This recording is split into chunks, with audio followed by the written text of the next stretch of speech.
Πέρασε πολύς καιρός από την τελευταία φορά. Η επιθυμία και η λαχτάρα όμως κάθε μέρα μεγαλώνουν. Περιμένω τη στιγμή που θα γίνουμε και πάλι ένα. Τη στιγμή που θα χορεύουμε όπως πριν. Κάνω όμως υπομονή. Λίγη ακόμη υπομονή. Άλλωστε έτοιμη σε έχω. Έτοιμη.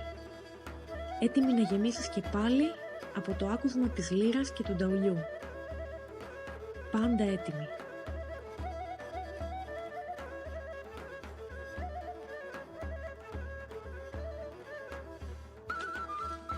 Ξέρεις, γλυκιά μου, είναι πολύ δύσκολο να πρέπει να μιλήσεις για όσα σου λείπουν και ειδικά σε μια περίοδο που είσαι αναγκασμένος να μένεις μακριά από όσα σου δίναν νόημα στη ζωή σου και στην καθημερινότητά σου.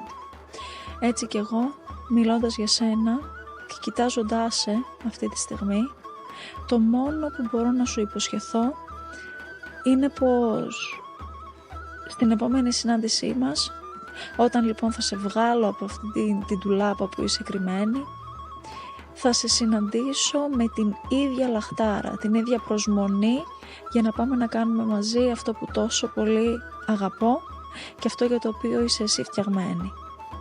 Ως τότε θα μου λείπεις και θα σε αγαπώ.